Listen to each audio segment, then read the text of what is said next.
The Zarthan Imperium had conquered 1,000 worlds across a span of time long enough that conquest had stopped feeling like an achievement and started feeling like weather, the thing that simply happened when the Imperium turned its attention toward something. Their fleets carried reputations that arrived at new systems before the ships themselves did. Their admirals had never lost. They had faced enemies who reached into minds and enemies who bent the rules matter was supposed to follow, and enemies whose fleets stretched across entire systems, blotting out the light of the stars behind them. None of it had mattered. The Imperium had won every time, and winning every time for that long produces a particular kind of certainty that no longer bothers to check itself. Humanity registered in the Imperium's files as a minor concern at best. A scattering of colonies clinging to the galactic fringe, technology generations behind current standard, a fleet that the threat assessment teams had rated as obsolete before they finished writing the report. Vale, the Supreme Commander, dismissed them with the brevity that minor concerns received.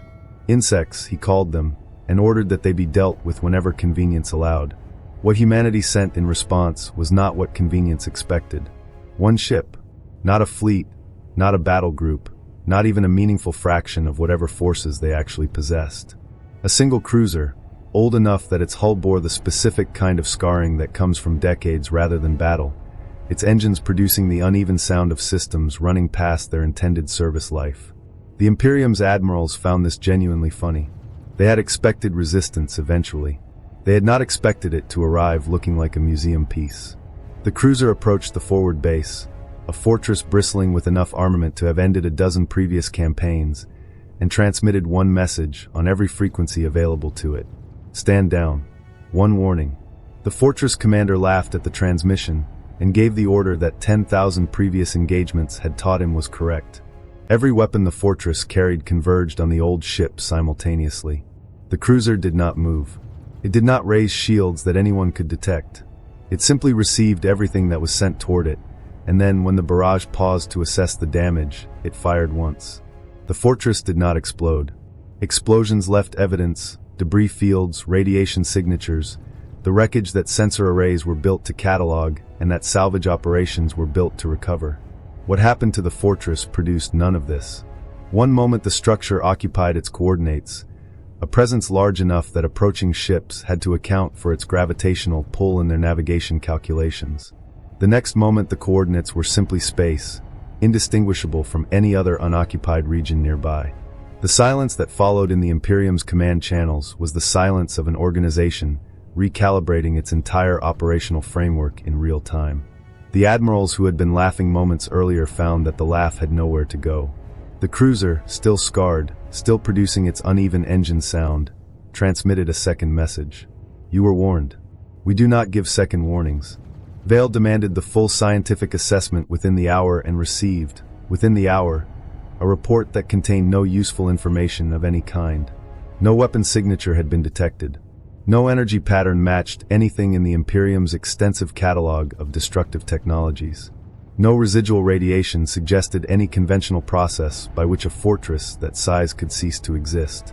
It had simply stopped, the way a held breath stops, except a fortress was not breath and should not have been capable of stopping in that manner. The scout fleet Vale dispatched approached with the specific caution of people who have just watched something impossible happen to people more heavily armed than themselves. They did not fire. They did not even hail. They observed, and what they observed was a ship that had powered down completely, weapons cold, systems dark, a crew that the scans suggested were simply asleep, undisturbed by what their vessel had just done. It was a ghost that had erased a fortress and then gone quiet, floating in the void with the patience of something that had said what it needed to say and was content to wait for whatever came next.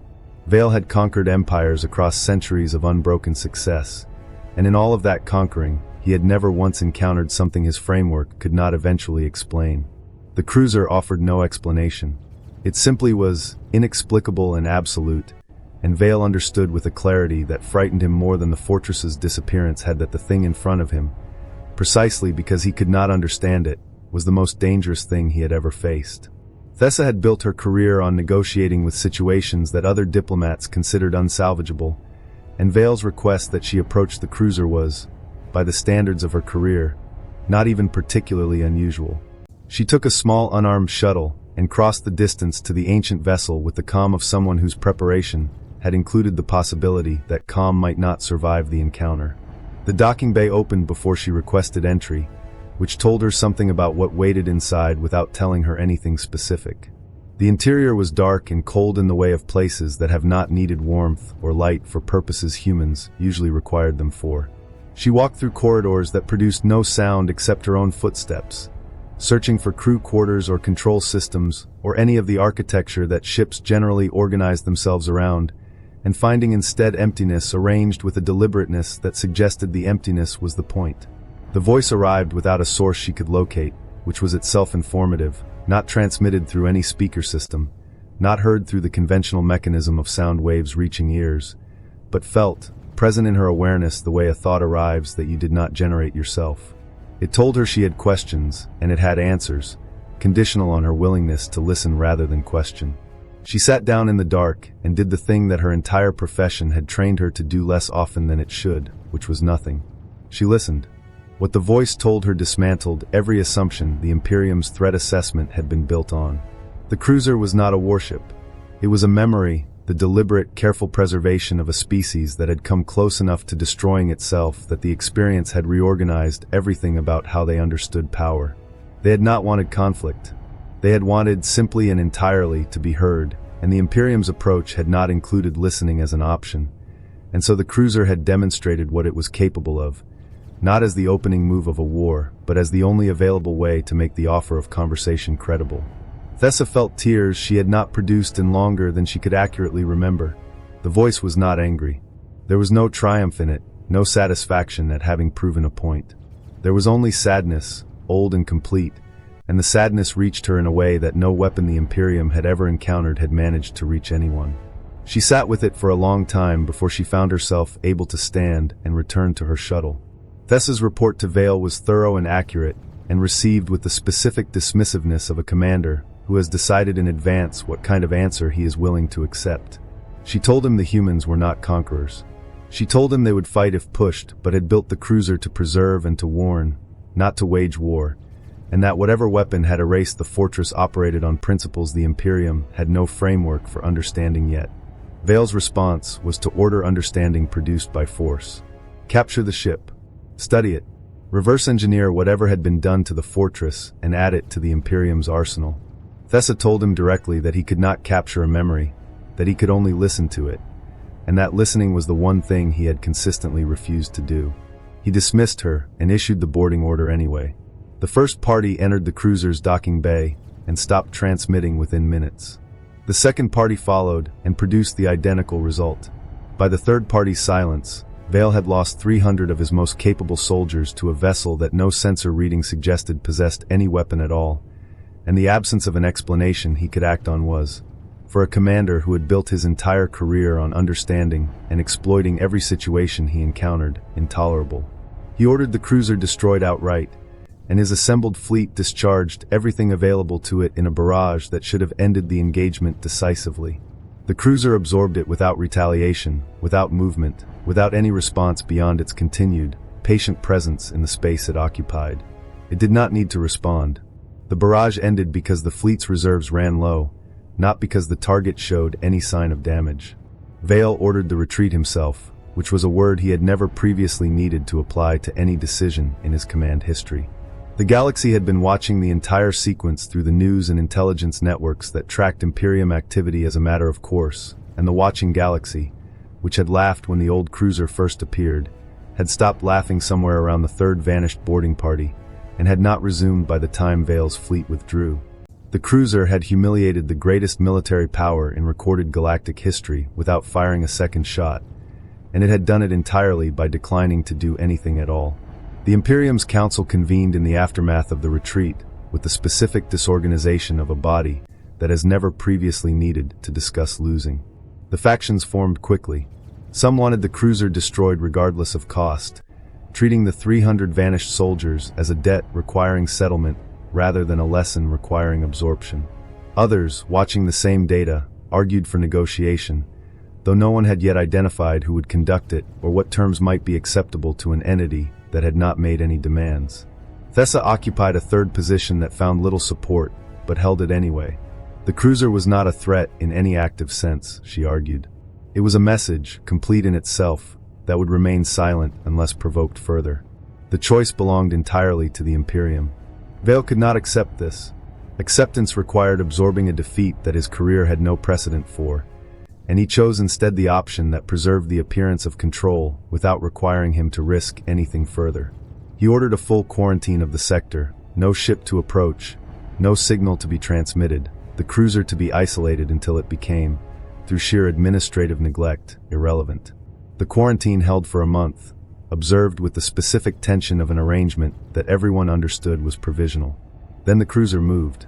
Not toward the Imperium, not toward any of the territories the quarantine was protecting, but away, drifting with unhurried deliberateness toward the galaxy's edge, toward a nebula so dense that no Imperium vessel had ever successfully charted a path through it.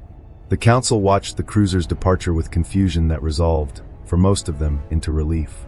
The scouts Vale sent to track its progress confirmed the cruiser had entered the nebula, and then, predictably, stopped transmitting. A second scout followed the first into silence. The Imperium concluded the threat had removed itself, and allowed the conclusion to settle into policy. Thessa watched the same data, and arrived somewhere else entirely. The cruiser had not fled from anything. It had been heading toward something the entire time. It had gone home. Vale's refusal of Thessa's request to enter the nebula was immediate and, by his accounting, entirely reasonable. 2 scouts had vanished there, and a third loss served no one. Thessa's counter-argument was the one she had been building since the cruiser's departure registered as more than a retreat. They had not lost scouts. They had lost the capacity to understand what they were dealing with, and the cruiser, whatever else it was, functioned as a key to something the Imperium needed access to. She wanted to see what it unlocked. Vale agreed with the specific reluctance of a commander who has run out of better options. The nebula's density exceeded anything her instruments had been calibrated for. Sensors returned noise. Navigation systems produced contradictory readings, and then no readings at all. She flew on instinct through density that swallowed every conventional method of orientation, and when something finally resolved out of the obscuring matter, it was not the cruiser she had been tracking.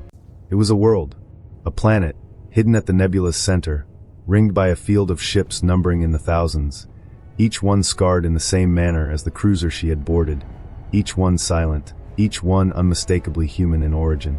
She brought her shuttle down onto a surface that held cities without inhabitants, streets without footsteps, gardens that had gone untended for centuries, but had not entirely surrendered to wildness. What she found in place of people were records, holographic archives, preserved with the same careful intent that had built the cruiser, displaying the full sweep of human history, the wars, certainly, and the triumphs, but underneath both, the decision that explained everything she had encountered since the fortress's disappearance. Humanity had chosen to leave, to scatter themselves across the galaxy as a fleet of memory ships, carrying their story outward rather than risk repeating its worst chapters by remaining concentrated together. The cruiser had not been a weapon deployed from an arsenal. It had been a seed, sent out from this garden, and it had just led her directly to the source.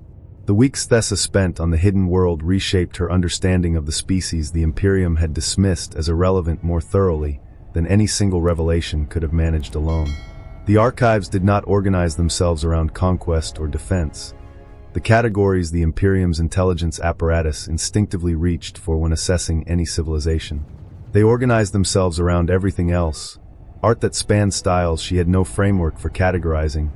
Music that the playback systems rendered with a fidelity that made the silence of the empty world around her feel briefly populated.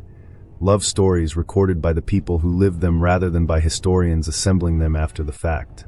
She found poems written by children who would have died before any Imperium scout ever charted this sector of space. She found lullabies, the specific quiet music that adults made for the purpose of helping the frightened or the dying find rest. She found recipes, painstakingly documented down to specific measurements, for meals that had been shared by families whose names meant nothing to galactic history and everything to the people who had loved them. She had spent her career negotiating with powers, empires, armies, the various configurations of force that civilizations assembled to project their will outward.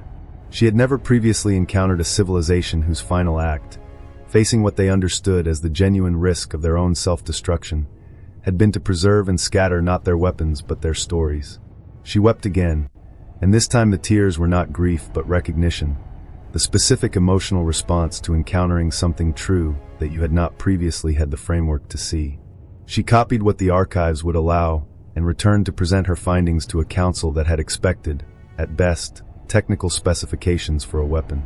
What she gave them instead was humanity, complete and undefended, not the warriors the threat assessments had feared, but the people who had built gardens and written songs and held each other through difficult nights, who had chosen, when faced with their own potential ending, to leave behind not the means of their revenge, but the evidence of their love.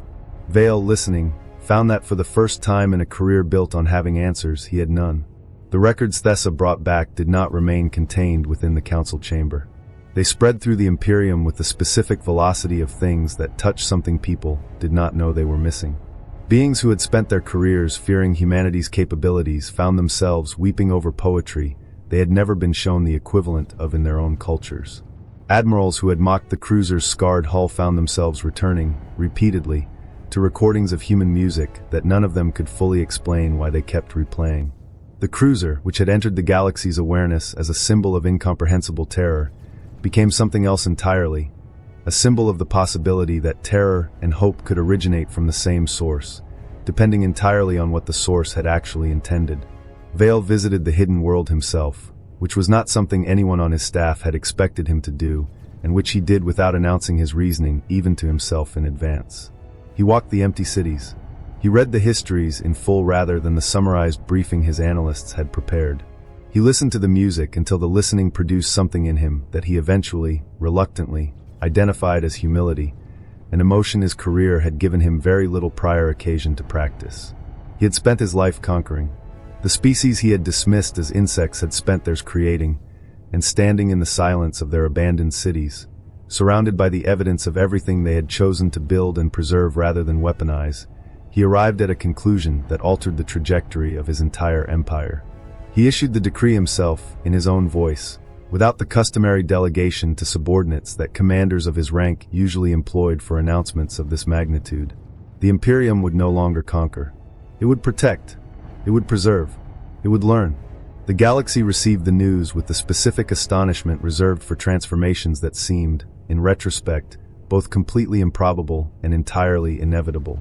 The greatest empire in recorded history had been changed, not by the destruction the cruiser was capable of, but by the understanding that followed it, once someone had finally agreed to listen. The cruiser itself remained in the nebula, unmoved, its message delivered and received in full. Its work, for the moment, was finished.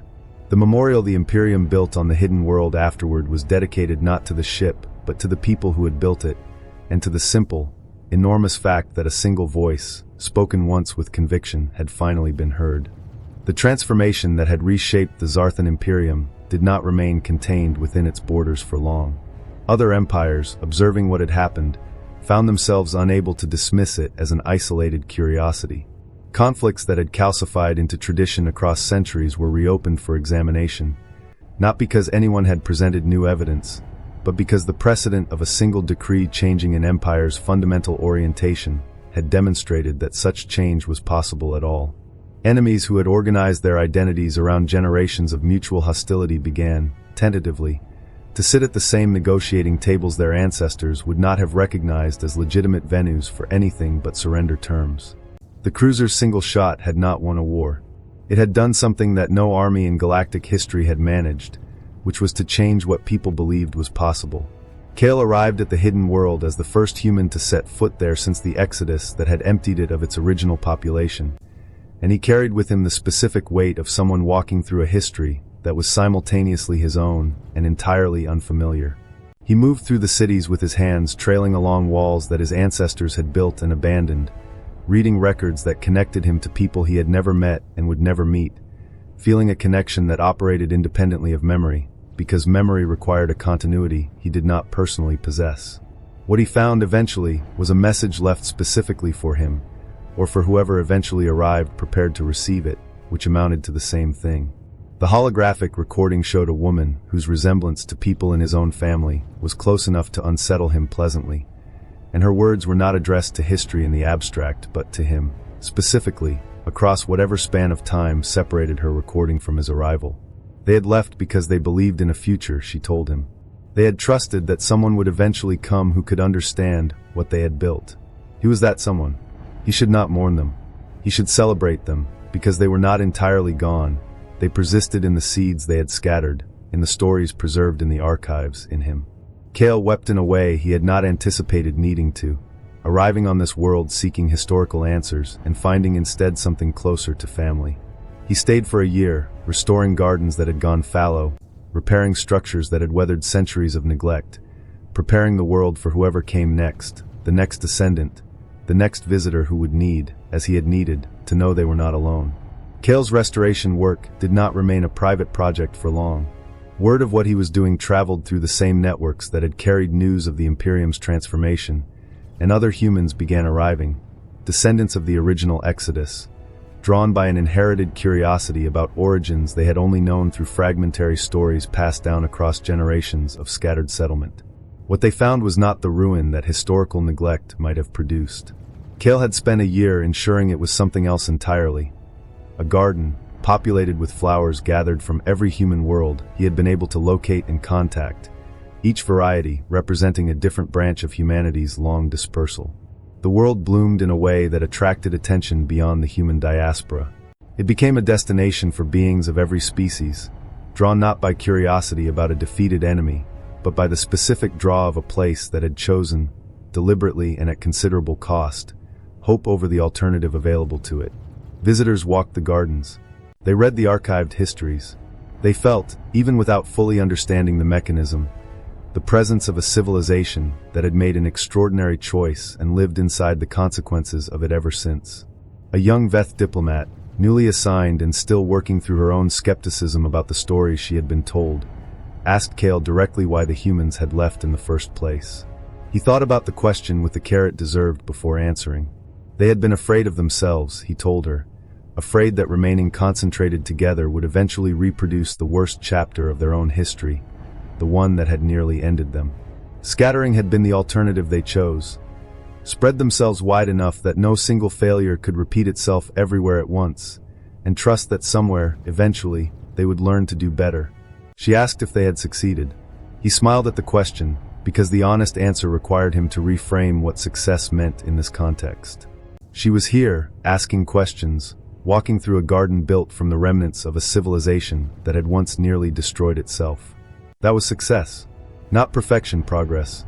She stayed a week, working alongside him in the soil, and left having learned something that no lecture or archive could have taught her as directly, that the most important work available to any civilization was not conquering territory, but cultivating what already existed. The cruiser that had begun the entire sequence of events remained in the nebula precisely where it had stopped, unmoved since Thessa's initial visit, its silence undisturbed by the transformation it had set into motion across the wider galaxy. Opinion within the Imperium about what to do with it divided along familiar lines. Some wanted it studied exhaustively, others wanted it eliminated as a precaution against whatever capability it still possessed. Vale settled the question with the same directness he had brought to his decree. It was not a weapon, he said. It was a teacher, and the Imperium did not destroy teachers. The cruiser became a museum, accessible to visitors who arrived in numbers that exceeded any projection the Imperium's tourism authorities had attempted. They walked its corridors, the same corridors Thessa had walked in darkness during her first visit, now illuminated and curated with the careful documentation that institutions build around objects of historical significance. They learned, through the records the cruiser itself permitted access to, that its actual weapon had never been the quantum process that erased the fortress. The weapon, properly understood, had been the message, the demonstration that a single voice, even one as quiet and outwardly insignificant as an aging cruiser's transmission, could be heard if the speaking was backed by enough conviction. A child visiting with her family asked her mother why the ship mattered so much, in the straightforward way children ask the questions adults have spent considerable effort complicating. Her mother knelt to answer at the child's level, which was itself a kind of answer about how the lesson should be received. The ship had taught the galaxy that humans were not insects, easily dismissed and crushed when convenient. They were seeds, small, easily overlooked, and capable of growing into something entirely unanticipated by whoever had underestimated them, wherever the right conditions allowed it. The child did not fully grasp the metaphor in the moment her mother offered it, but children rarely need to fully grasp something for it to take root. She would grow up inside a galaxy permanently altered by a single shot, and she would carry the lesson with her for the rest of her life, returning to it gradually as her capacity to understand it deepened. The cruiser's influence extended into institutions that outlasted any individual who had witnessed its original engagement. Schools were established in its physical and metaphorical shadow, teaching children a curriculum built around its story, the empire that had mocked an old ship, the ship that had fired exactly once, the galaxy that had eventually, painfully learned to listen. The lesson the schools delivered was specific and intentional. Weapons were not the answer to the kinds of problems that mattered most. Words were. The Imperium that had once measured its success in conquered worlds now measured it in libraries funded, gardens cultivated, schools established, and vulnerable populations protected rather than exploited. Vale, old now in a way that had crept up on him gradually across the decades since his decree, returned to the cruiser one final time.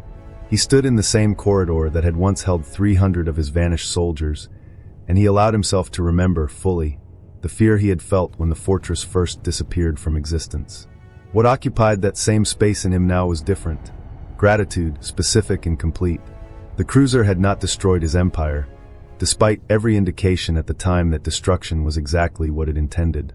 It had saved the empire from the trajectory it had been following, redirecting centuries of accumulated momentum towards something genuinely better. He spoke into the silence, which did not answer him in any way his instruments could have detected, though he felt something nonetheless, a warmth, a presence that suggested the corridor was not as empty as its physical contents indicated. The cruiser held memories rather than emptiness, hope rather than the cold machinery his initial threat assessments had described.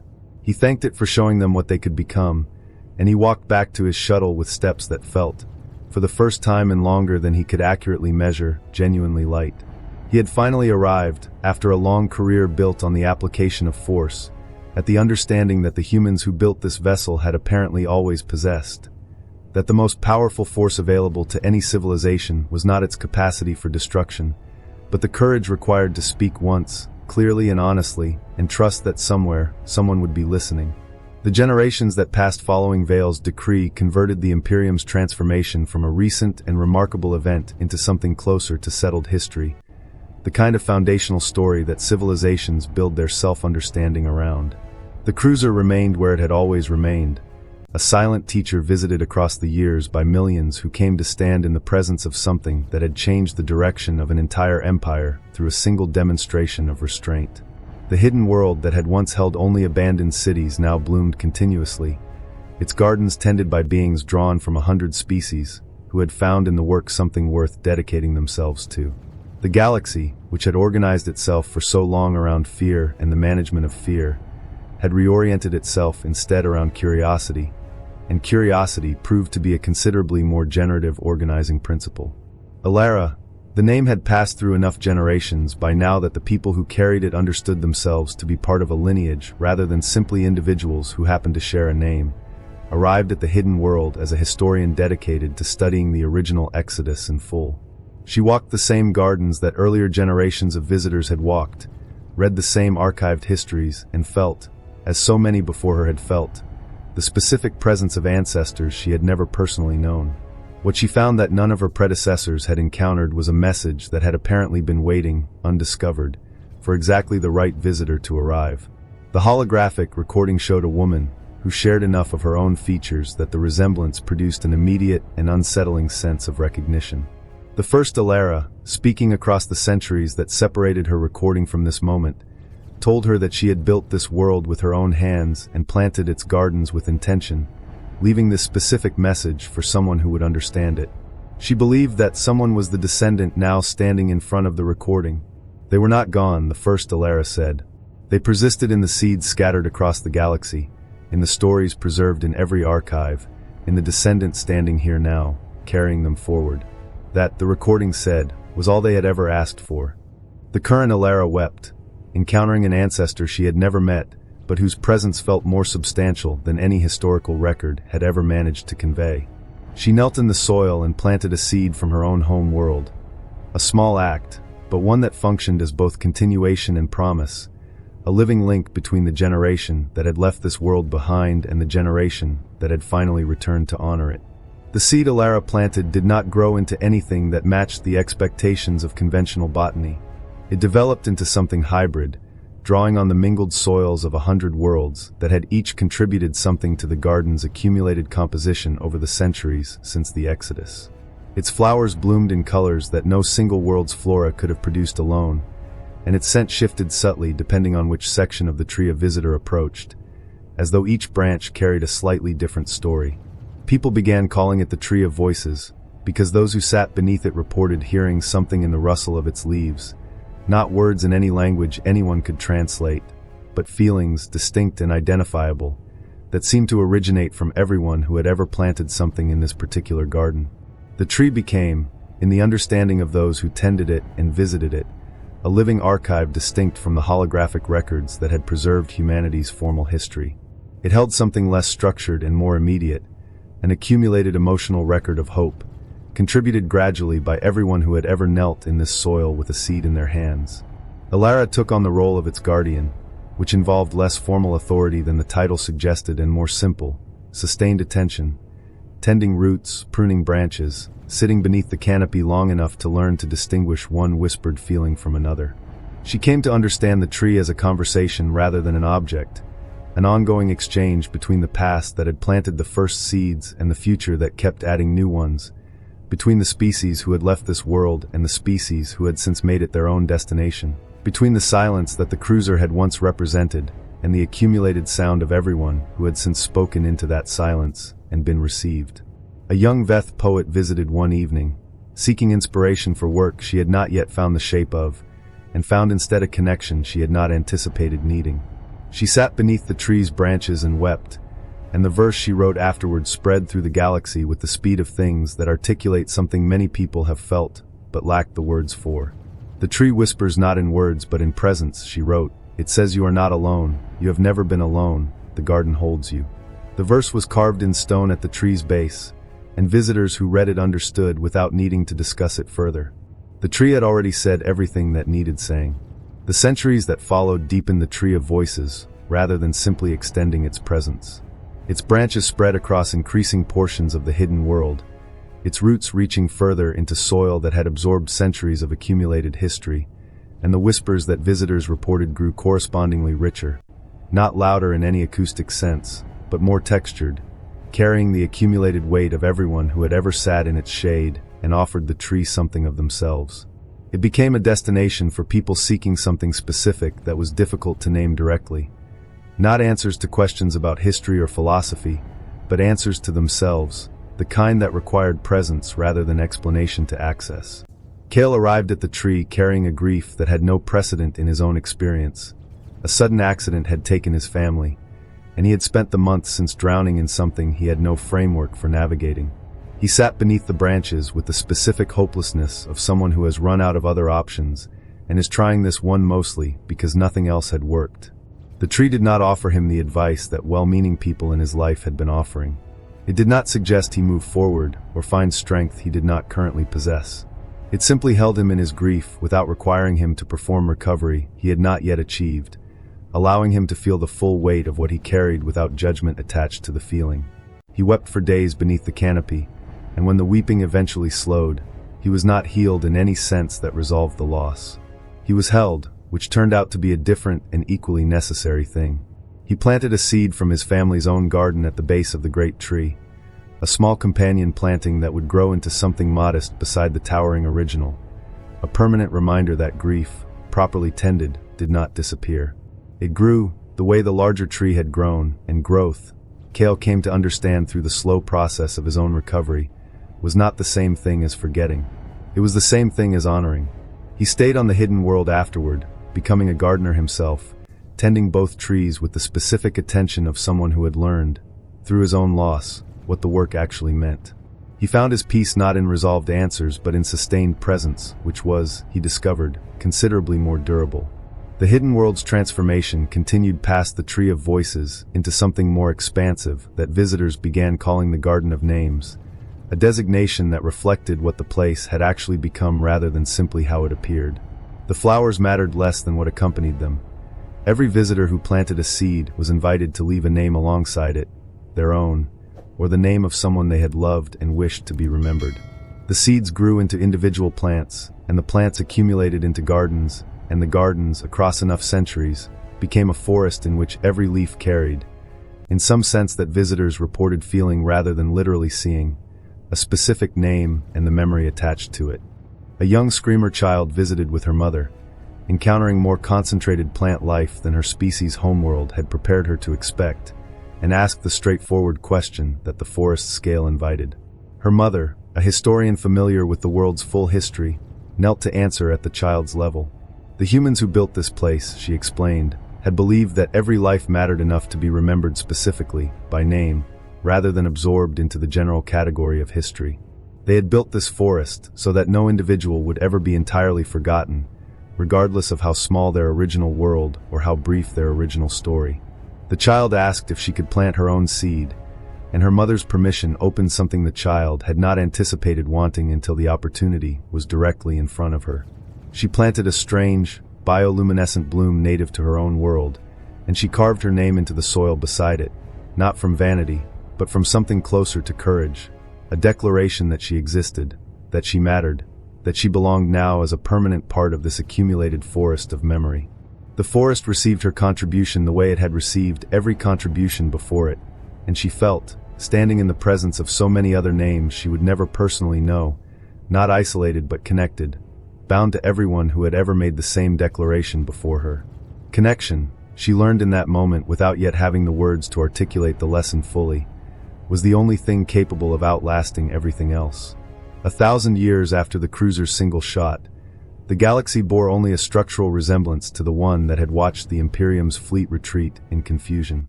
The Imperium itself had reorganized into a federation. Its identity, built around the protective and preservational mission veil, had decreed rather than the conquest that had defined its first several millennia of existence. The hidden world remained a garden, continuously tended, continuously expanding. The cruiser stood as a museum, its corridors walked by descendants of species that had once feared what it represented. The Tree of Voices had grown into something approaching a sanctuary, its whispers carrying the accumulated emotional weight of a millennium's worth of visitors. The galaxy, which had once organized itself into rigid divisions defended through force, had become something closer to a family, imperfect, occasionally argumentative, but fundamentally connected in ways that the old structures had never permitted. A young human diplomat carrying the name Alara, the latest in a lineage that had carried the name forward across the centuries since the first ambassador's warning to the original Galactic Council, found herself answering a question that newer arrivals to the Federation asked with predictable regularity. Why had the galaxy changed so thoroughly? She considered the question with the care it deserved before answering. Fear, she said, functioned like a wall, solid, seemingly permanent, organizing everything around its boundaries. But walls could be broken, and the method that had proven effective was not additional force directed against the wall, but something gentler and more patient. Seeds planted everywhere, in literal gardens, in schools, in the accumulated hearts of beings who had gradually, generation by generation, learned to extend trust rather than withhold it.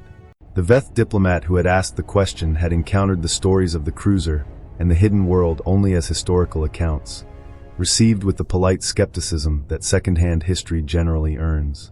Standing now in the Garden of Names, seeing the tree that had grown from the first Alara's original seed, reading the accumulated names carved into the soil across a millennium of visitors, she felt the whispers the stories had described, and found that skepticism had nowhere left to stand. The humans had not conquered this galaxy, however thoroughly their actions had reshaped it. They had cultivated it, patiently and across generations, and cultivation, she understood now with the clarity that direct experience provides, was the most powerful force available to any civilization willing to practice it consistently enough. The Garden of Names did not remain confined to the single world where it had originated. Seeds from its accumulated forest traveled outward across the following centuries, carried by visitors who wanted to extend what they had experienced to worlds of their own. Each destination developed its own garden, its own forest, its own living memorial built according to the same principle: names preserved, memories honored, connection extended across distances that would have once seemed insurmountable. The galaxy gradually transformed into a network of these gardens, linked not by formal political structures, but by the seeds and stories that traveled between them. The silence, the cyclical phenomenon that had once driven entire civilizations into desperate flight, had by this point been thoroughly studied and, more importantly, thoroughly understood in a way that fear had previously prevented. It was not a weapon directed by malicious intent. It was a cycle, a period of cosmic rest that periodically interrupted growth before growth resumed elsewhere. The Wanderers, the descendants of those who had fled the silence across countless generations of nomadic survival, began returning to the Garden of Names, drawn by accounts of what it had become. They arrived carrying seeds from worlds they had preserved in memory across their long journey, and they planted them in soil that welcomed rather than merely tolerated their presence. A young KRLL child, born on the hidden world itself rather than aboard any traveling ark, asked an elder, a human who had spent decades working in the gardens, why the Wanderers had chosen to return after so long away. The elder considered the question with the patience that long practice in this particular garden seemed to cultivate in everyone who worked it. Home, she explained, was not fundamentally a location. It was a choice, renewed continuously by the people who made it. The Wanderers had chosen to return. The garden's existing community had chosen to welcome them. That mutual choosing was what family actually consisted of, regardless of biological relation or shared origin. The child absorbed this answer with the particular thoroughness that children bring to ideas they sense are important even before they fully understand them. The galaxy, she came to realize through that single conversation, was not simply a collection of planets occupying space. It was an accumulated record of choices to stay, to leave, to eventually return, to plant something, and then commit to tending it across however many years that tending required. Every choice, she understood, carried weight forward into everything that followed it.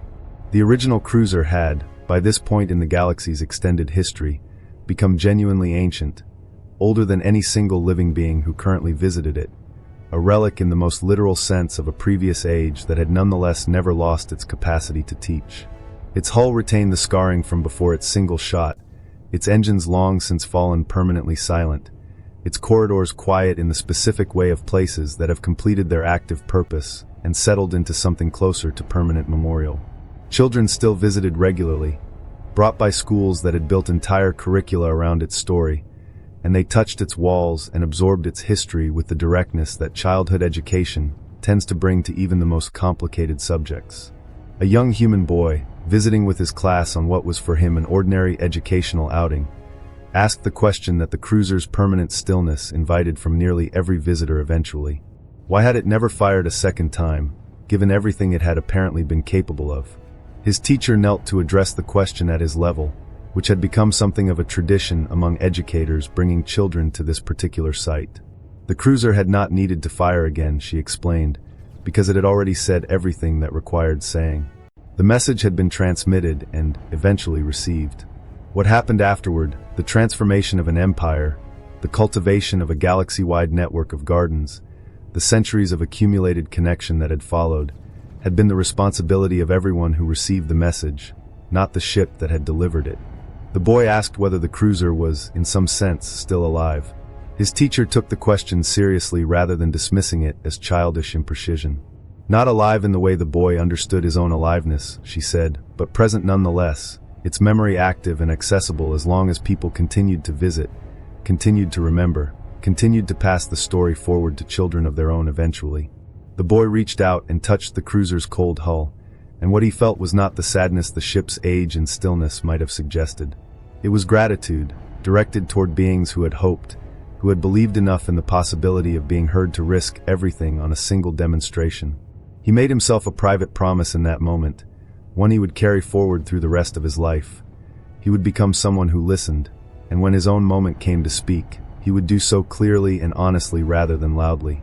The boy's promise, shared eventually with classmates and then more widely as his own life unfolded, became one thread among many in a pattern that had been developing across the centuries since the cruiser's original engagement. Children inspired by similar visits made their own commitments to plant seeds, to preserve stories, to practice the specific discipline of listening that the entire transformed galaxy had been built around.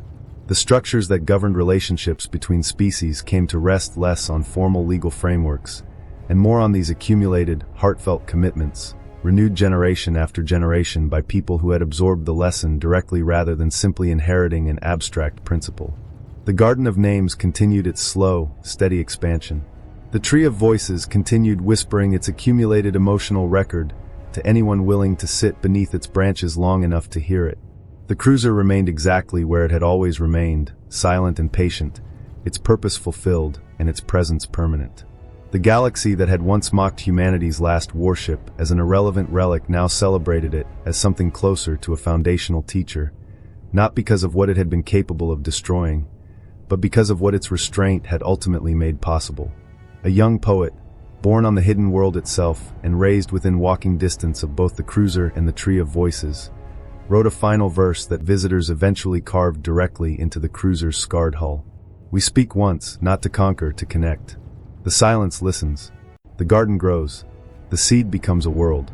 The verse spread through schools and ceremonies and the quiet, personal moments of individuals across 100 species, eventually becoming something close to an anthem for the civilization that had grown from the original encounter, the anthem of the wanderers who had returned, of the humans who had started everything with a single transmission, of everyone across the galaxy who had eventually learned that a single voice, spoken with genuine conviction, possessed the capacity to change. Absolutely everything that followed it. The story that had begun with a single ship and a single shot did not settle into static legend the way most historical events eventually do. It continued, instead, as something closer to a living presence, the cruiser still standing in its nebula, silent and patient exactly as it had always been, the garden still blooming under the continuous tending of generations who had never known any other arrangement, the Tree of Voices still whispering its accumulated record to anyone willing to sit beneath it long enough. The galaxy that had once organized itself around division, and the fear that sustained division had become, across the centuries, something genuinely connected, not through force, never through force, but through the accumulated weight of choices made consistently, generation after generation, in the same direction. A child was born on the hidden world, carrying forward a lineage of gardeners that stretched back 1,000 generations to the original Exodus. She was given the name that had passed through the ages with particular care, Alara, a name that arrived with the weight of accumulated history and the corresponding hope that she would carry it forward appropriately. She grew up within the Garden of Names itself, playing among flowers that represented names she would gradually learn to recognize, listening to whispers she would gradually learn to distinguish from one another.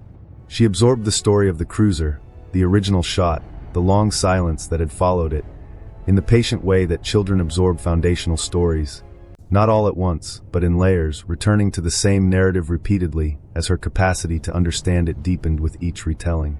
She learned that her distant ancestors had been afraid, genuinely and completely, and that their bravery had consisted not in the absence of fear, but in speaking despite it, trusting that somewhere, eventually, someone capable of hearing them would actually listen.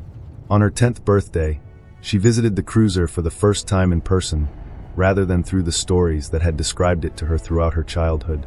She stood in its dark corridor, feeling its accumulated age, its patient stillness, the specific quality of hope that visitors across the centuries had reported sensing in its presence. She whispered a single word into the silence that the ship had maintained for longer than her entire family lineage had existed. "Thank you." The silence offered no audible response, but she felt something nonetheless, a warmth, a presence that confirmed what her teachers had always told her. The cruiser was not simply a machine that had completed its function. It was a memory, now carried forward in her own heart alongside everyone else's, and she understood, standing there, that she would carry it for the rest of her life and eventually pass it forward to someone else. Alara grew into adulthood and chose, as so many before her had chosen, to become a gardener, tending the Tree of Voices, planting new seeds, telling the accumulated stories to visitors who arrived seeking exactly what she had once sought herself. She did not pursue the fame or formal authority that other paths might have offered her. What she sought, consistently and across her entire adult life, was connection, the specific, sustained work of extending what the cruiser's original message had offered to as many people as she could reasonably reach. She came to understand, through years of doing this work, that the cruiser's message had never been a command requiring compliance. It had been an invitation, extended once and left open ever since, to listen, to grow, to connect with whatever and whoever was willing to receive the offer. She spent her life extending that same invitation outward, traveling to worlds that had never directly heard the original story, sitting with beings who had never personally experienced the particular quality of attention that the hidden world's gardens cultivated. She planted seeds in soil and, with equal deliberateness, planted seeds in the hearts of people she encountered along the way. A young KRLL she had been working alongside asked her, with the genuine curiosity of someone trying to understand a commitment that exceeded ordinary effort, why she continued doing this work decade after decade. She answered with a smile that had become, over the years, characteristic of how she approached most difficult questions. She had been given a gift, she explained, the specific capacity to listen, cultivated in her from childhood by the world she had grown up in. Gifts of that kind were not meant to be kept privately. They were meant to be shared, repeatedly, for as long as the sharing remained possible. The KRLL asked if the work ever exhausted her. She laughed, an honest response rather than a performed one. Every day, she admitted. But tired was a different condition than finished, and she had not yet reached the point of being finished. She continued her work afterward, another seed planted, another story told, another voice received with the patient attention it deserved. The galaxy around her remained imperfect, never fully resolved into the harmony that idealized stories sometimes promised. But it continued growing consistently, and growth, she had come to understand through her decades of practice, was the only force genuinely capable of outlasting whatever silence eventually returned. She contributed to that growth in her own modest portion, and she had long since concluded, with the specific peace that comes from accepting one's actual scale within something larger, that her modest portion was sufficient. She was enough. Ilara's life extended across a span long enough to witness multiple generations pass through the world she tended. She saw the Garden of Names continue its expansion, accumulating new contributors and new stories with each passing decade. She saw the Tree of Voices grow taller, its whispers correspondingly richer with the accumulated experience of everyone who had sat beneath it during her own long tenure as its guardian. She saw the cruiser remain exactly as it had always remained, silent and patient, its significance undiminished by the passage of time that had transformed nearly everything else around it. She watched the broader galaxy grow gradually, steadily more connected, the patterns of trust and cooperation that had once seemed remarkable becoming, generation by generation, simply how things were done. She never sought credit for any portion of this transformation, consistently redirecting whatever praise came her way toward the actual mechanisms she believed responsible, the seed itself, the soil that received it, the original silence that had first listened carefully enough to make everything that followed possible. When her own life finally approached its conclusion, she made a single, specific request to the family gathered around her. "Plant a seed," she asked them. "Anywhere. For me." They honored the request exactly as she had asked, planting a seed taken from the Tree of Voices in a small garden, positioned outside the window of the room where she lay. It grew, in the time that remained to her, into a sapling, and the sapling carried within its young growth the particular quality that every contribution to this accumulated garden eventually developed: presence, voice, connection extending forward into whatever future awaited it. Ilara died peacefully, her hand resting against the soil she had spent her life tending, and the young tree's leaves, even at that early stage of growth, seemed to whisper something resembling her name. She was not, in any meaningful sense that her own life's work had taught her to recognize, simply gone.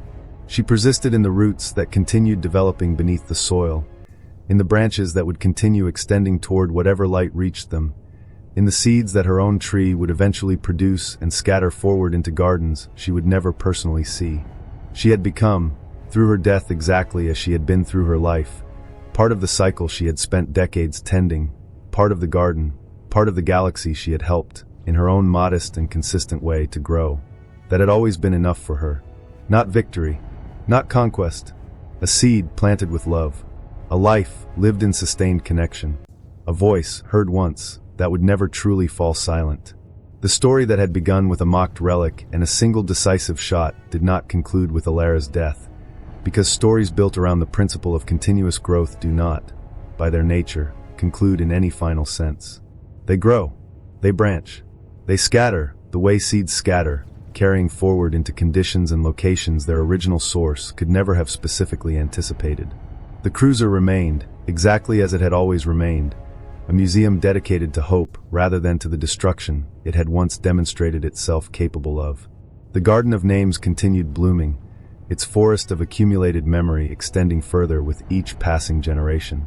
The Tree of Voices continued its whispered conversation between everyone who had ever contributed to it. The wanderers continued their ongoing journey, carrying seeds and stories to wherever their travels eventually led them. And the galaxy, which had once gathered to jeer at an aging human warship, now gathered instead to sing its anthem, the anthem of a single voice that had fired exactly once, not to destroy anything, but simply to be heard. And it had been heard. A child was born on a world distant enough from the hidden world that she had no direct awareness yet of the cruiser, the garden, or the tree that had grown from all of it. But she would learn in time, the way every previous generation had learned. She would hear the story. She would feel, eventually, the specific invitation that the original message had extended and that every subsequent gardener had continued extending forward. She would plant her own seed. She would tell her own version of the story. She would practice the discipline of listening that the entire transformed civilization had organized itself around, and in doing so, she would become another link in a cycle that had begun with a single shot, a single voice, a single difficult choice made by beings who had nearly surrendered all hope before choosing, instead, to trust that somewhere, someone capable of listening would eventually do so. That choice, made so long ago by people who could not have anticipated everything it would eventually produce, had changed absolutely everything that followed it, not because of the weapon the cruiser had briefly demonstrated, but because of the message that weapon had ultimately served. And that message, whispered forward through the accumulated centuries, was still being received. The silence continued listening. The garden continued growing. The seed continued becoming, gradually and consistently, an entire world.